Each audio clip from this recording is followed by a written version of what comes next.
Mga idol, alamin natin ang kwento ni Chinita Girl, si Audrey Biongkog na mas kilala ng marami bilang Chinita Girl ay isang batang Pilipinang basketbolista na unti-unting nakilala dahil sa kanyang husay sa loob ng court. Sa murang edad pa lamang, makikita na ang kanyang pagmamahal sa larong basketball kung saan ipinakita niya ang kaniyang galing sa pagdribble, pagdipinsa at mahusay na pakikipaglaro sa kanyang kupunan.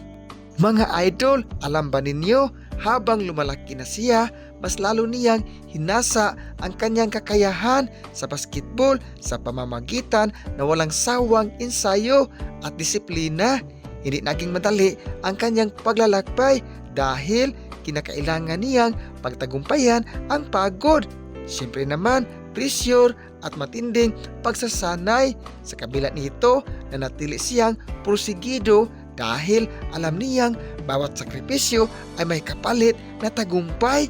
Siyempre naman mga idol, malaki rin ang naging papel ng kanyang pamilya, mga coach at mga kasamahan sa kupunan sa kanyang pag-unlad bilang atleta. Ang kanilang suporta at gabay ang nagsilbing inspirasyon upang lalo pa siyang magsikap. Sa bawat laban, natutunan niyang ang basketball ay hindi lamang tungkol sa puntos, kundi pati na rin sa tiwala, sa teamwork at determinasyon sa kanilang kupunan. Mga idol, grabe na to si Chinita Girl. Sa paglahok niya sa iba't ibang torneo, mas lalo niyang napatunayan ang kanyang husay bilang manlalaro. Ang kanyang bilis, talino sa court at kakayahang manatiling kalmado sa gitna ng matinding laban ang ilan sa mga dahilan kung bakit siya namukod tangi sa maraming atleta. Dahilan sa kanyang husay mga idol, unti-unti siyang naging inspirasyon sa mga kabataang nangangarap sa larangan ng basketball.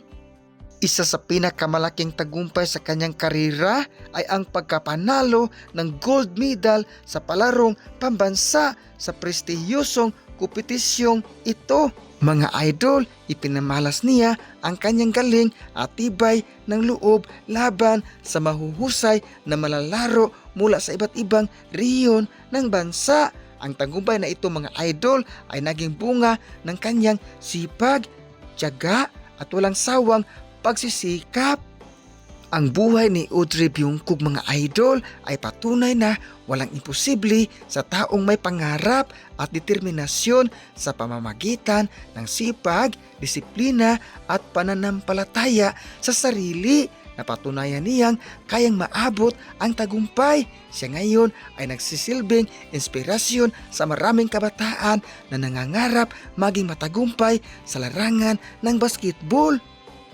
Sa kabila ng kanyang kasikatan mga idol at mga tagumpay, nanatili siyang mapagkumbaba at may mabuting puso. Sa halip na magmamayabang dahil sa kanyang naabot, pinili niyang manatiling magalang at mabait sa kapwa malalaro maging sa kanyang mga kalaban sa court.